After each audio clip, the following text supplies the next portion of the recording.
अस्सलाम वालेकुम नाजरीन। इस एपिसोड के आगाज में हम देखेंगे एक बहरी जहाज में बालन कैद होता है। वो सोया होता है और कुछ ही देर के बाद वो उठ जाता है और एकदम अपनी आंखों से पट्टी हटाता है। वो देखता है कि उसके हाथ और पांव भी जंजीरों से बंधे होते हैं। तो वो कहता है, मैं कहाँ हूँ, मैं कहाँ हूँ, तुम मुझे कहाँ ले आए हो। इसी लम्हे सलाहुद्दीन अय्यूबी वहाँ दाखिल होते हैं और बालन के पास आते हैं। तुम कहाँ हो इससे कोई फर्क नहीं पड़ता बालन, तुम मुसलमानों के हाथों में कैद हर कैदी की तरह महफूज हो, फिक्र न करो। तो जवाबन बालन कहता है, हमारी दोस्ती के हकूक सिर्फ यहीं तक थे, क्या ऐसा है? तो जवाबन सलाहुद्दीन अय्यूबी कहते हैं, यकीन रखो कि कैदी होना तुम्हारे लिए ज्यादा महफूज है। जब तक तुम मुसलमान नहीं हो जाते हमारे दोस्त बनने का इम्कान नहीं है बालन। ये सुनकर बालन कहता है, मुझे यकीन है कि तुम्हें वो कसम ज्यादा पसंद आएगी जो हम सुरमा बनने के लिए खाते हैं। सलाहुद्दीन, किसे मालूम कि तुम भी एक दिन सुरमा बनने का फैसला कर लो। तो सलाहुद्दीन अय्यूबी कहते हैं, इस्लाम जब मुझे उड़ने पर मुहैया करता है उसे छोड़कर नाहमवार सीढ़ियों से गुजरना पसंद करूंगा, क्या ऐसा है बालन? तो जवाबन बालन कहता है, तुमने जो कुछ किया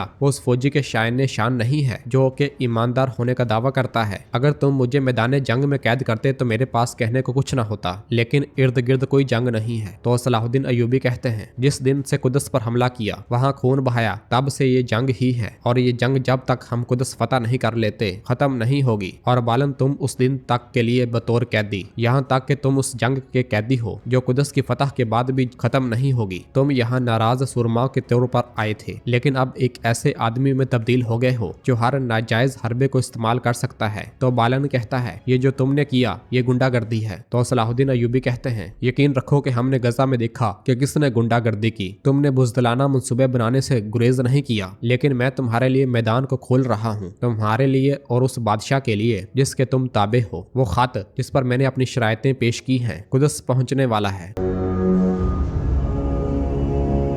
जबकि दूसरी जानब सलाहुद्दीन की जानब से भेजा गया खत बादशाह इमारलेग लहराते हुए अपने कमांडरों से कहता है, क्या तुम जानते हो कि यहाँ क्या लिखा है? मैं तुम्हारी जमीनों तक आया ये काफी न था, मैंने तुम्हारी फसीलें अबूर की। जब मैं वहाँ पहुंचा तो मैंने तुम्हारे महलों के मुहाफिजों को अबूर किया, ये भी काफी न था। जिस कमरे में बादशाह सो रहा था वहाँ तक दाखिल हुआ। मैं चाहता तो उसे मार सकता था, लेकिन अभी के लिए नहीं, मैंने उसकी जान बख्श दी। यहाँ जो लिखा गया है वो यही है। अब ये सब कुछ होने के बाद मैं तुम्हारी जान बख्श दूं, इसके लिए कोई एक वजह बताओ। हो सकता है कि तुम में से ही किसी ने ये किया हो। शायद मेरे ताबे होने वाला मेरा नहीं बल्कि सुल्तान नूरुद्दीन का हो, वो उसकी वफादारी की बैत करने वाला गद्दार हो। ये सब सुनकर विलियम कहता है, इज्जत माब ये सब कुछ नामुमकिन है। तो इमारले गुस्से से कहता है, ये नामुमकिन नहीं है विलियम, नामुमकिन नहीं है। और फिर लड़ गए कहता है, ये वाज़ह है कि बहुत बड़ी हिफाजती कमजोरी हुई है। अंदर के तमाम मुहाफिजों और मुलाजमों को फारग कर दिया गया है मोहतरम बादशाह। तो इमारले कहता है, सब कुछ हो जाने के बाद उठाए जाने वाले इकदामात की क्या अहमियत है लाड गए, सब के सब निकल जाओ। बाकी सब वहां से चले जाते हैं, जबकि बादशाह मालिक विलियम को रोकते हुए उससे पूछता है, काहिरा से आने वाली गंदम के बारे में क्या कोई खबर है? तो जवाबन विलियम कहता है, वो जल्द ही कुदस में होगी। इसी लम्हे एक सिपाही वहां पर आकर खत देते हुए कहता है, इज्जत माब काहिरा से खत आया है। मालिक वो खत खोलकर पढ़ता है जिसके ऊपर लिखा होता है, तुमने मिस्र में तजारत के बहाने अपनी जड़ें पकड़ने के लिए जितने बंदे भेजे हैं उनमें से ज्यादातर और उनका सरबराह जो जिम्मेदारी पर मामूर है लॉर्ड बालन, वो मेरी कैद में है। अगर तुम चाहते हो कि उन्हें रिहा किया जाए और जिंदा वापस भेज दिया जाए, फौरन से पहले मिस्र से वापस चले जाओ। अगर तुम इसके बरक्स करते हो और अपने इमदादी दस्ते भेजना जारी रखते हो, इसमें कोई शक नहीं होना चाहिए कि तुम्हारे साथ भी वही होगा। खत पढ़ने के बाद इमारले को बहुत ज्यादा गुस्सा आता है और वो कहता है, अमीर सलाहुद्दीन। इधर शाम में मियादोद सलाहुद्दीन अय्यूबी का खत सुल्तान को देता है। सुल्तान वो खत खोलकर पढ़ते हैं तो शेरकू कहता है, एक तो कुदस से आने वाले इमदादी दस्ते को कैद किया है और साथ में बादशाह की तरफ से मिस्र में जड़ें पकड़ने के लिए भेजे गए बालन को भी कैद कर लिया है। सलाहुद्दीन का कहना है कि मैं हरकत करने के लिए आपके हुक्म का मुंतजर हूँ। और फिर मियादोद कहता है, मैं भी इस राय से इत्फाक करता हूँ, जब मौका हमारे हाथ में है मैं कहता हूँ कि हमें शहवार को रौंद देना चाहिए। खत पढ़ने के बाद सुल्तान कहते हैं, सलाहुद्दीन की भी यही राय है। अब कमान से तीर निकल चुका है, हम इसे रोक नहीं सकते, ये कह रहा है। तो यारोकी कहता है, शहवार जिसने अभी के लिए सलीबियों की छड़ी गिरा दी है वो आसान लुकमा है, लेकिन बादशाह मालिक यही हिसाब किताब लगाकर फौज भेज सकता है। एक तो मिस्र और दूसरा गंदम के सुरमा जो खो गए हैं, हमने उससे बहुत ज्यादा तकलीफ दी है, वो इससे दस्तबरदार नहीं होगा। यह सुनकर सुल्तान पूछते हैं, हमने वो गंदम क्या फजूल में ली है यारोकी? उसकी फौज को इस वक्त फाका कशी का सामना है, वो इस मामले को हल करने से पहले कोई हरकत नहीं कर सकता। भूखी फौज हरकत नहीं कर सकती। और फिर शेरकू कहता है अगर हम तेजी से मिस्र की जानब जाते हैं तो उनकी हरकत करने से पहले हम शहवार का हिसाब किताब बंद कर सकते हैं। ये सुनकर सुल्तान सोच में पड़ जाते हैं और फिर खड़े होकर कहते हैं लश्कर को तैयार करो, मिस्र को फतह करने का वक्त आ गया है, मगर इस बार पिछली बार की तरह सर झुकाकर वापस मत आना। तुम जिस दिन मुझसे माफी हासिल कर सकते हो वो आज का दिन ही है। सलाहुद्दीन को लश्कर के आने की इतला दो अस्फहानी। उधर काहिरा में शहवार कामल से कहता है सलाहुद्दीन नहीं रुकने वाला,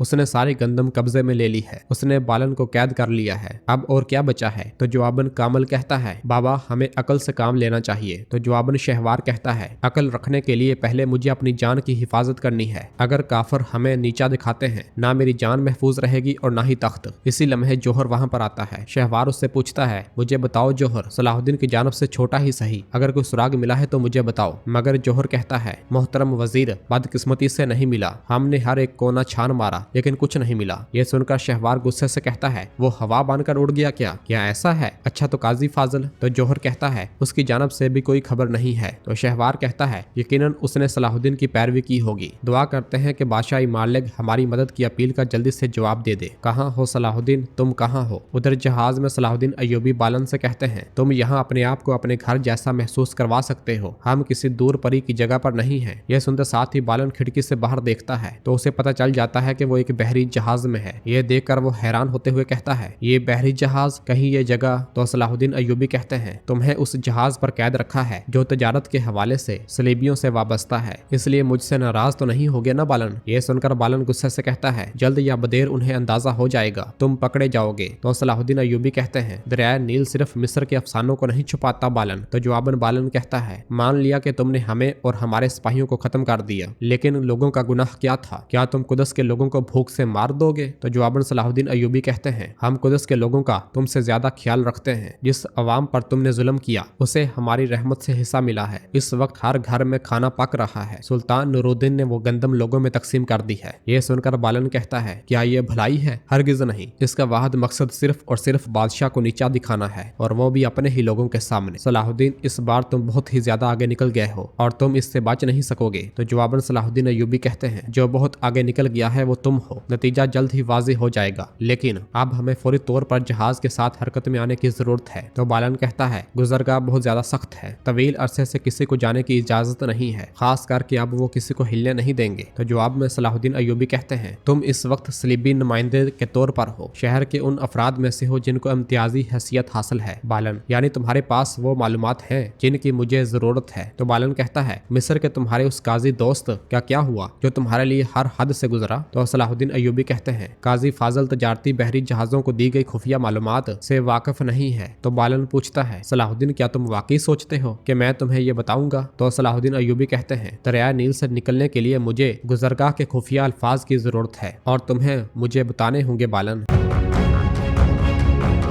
दूसरी जानब कुदस में लौट गए चातलियन से कहता है बालन ने मिस्र में उसे दी गई जिम्मेदारी को नाकाम बना दिया है। ये सुनकर चातलियन हंसते हुए कहता है कैद होकर वो भी उस मुसलमान के हाथों में जो उसका दोस्त था। तो लाडगाय कहता है कुदस की बादशाही की इज्जत को बचाना अब तुम्हारा फर्ज है, तुम अब मिस्र जाओगे। तो चातलियन पूछता है मगर बादशाह इमारलेग क्या कहेंगे? तो जवाबन लाडगाय कहता है वो मान जाएंगे, तुम जब बालन का नामो निशान मिटा रहे होगे मैं गंदम के बहरान से फायदा उठाऊंगा। कुदस को भूख से मिटाने वाला जानबाज बनना, लेकिन उसके लिए मुझे लॉर्ड जियोम की जरूरत होगी। यह सुनकर चातलियन पूछता है लेकिन तुम उसे जंदान से कैसे निकालोगे? तो लाडगाय कहता है मैं नहीं बल्कि बादशाह इमारलेग अपने दामाद को आजादी देगा। जियोम आजाद तो होगा मगर मुर्दा हालत में। यह सुनकर चातलियन खुश होते हुए कहता है मैं समझ गया, मैं बालन को खत्म करके अबलन जाऊंगा, तुम जियोम को खत्म करके शहजादी को हासिल करोगे और उसके बाद कुदस को।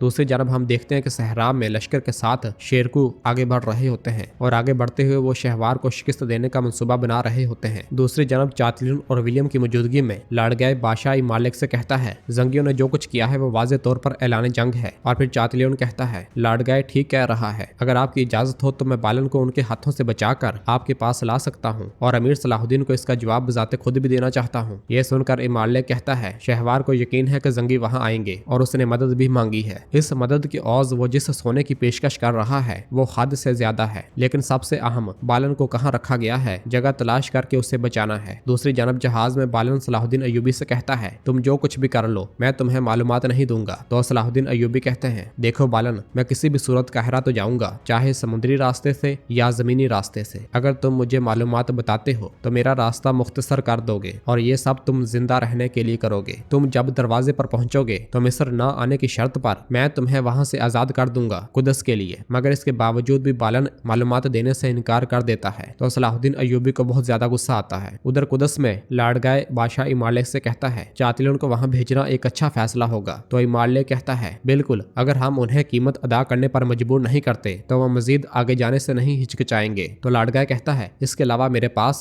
गंदम के मसले को हल करने के लिए भी एक राय है। कब्रस, हमारे और हमारी फौज के लिए जिस गंदम की जरूरत है हम उसे कब्रस से लाएंगे। तो नाज़रीन, इसके साथ ही एपिसोड भी खत्म करते हैं। मिलते हैं बहुत जल्द अगली एपिसोड के साथ। वीडियो को लाइक कर दे और जिन दोस्तों ने अभी तक चैनल सब्सक्राइब नहीं किया वो जल्दी से चैनल सब्सक्राइब कर दे और बेल आइकन घंटी वाले इशारे को भी प्रेस कर दे ताकि आने वाले एपिसोड्स आपको आसानी मिल सके। दुआओं में याद रखें। अल्लाह हाफिज।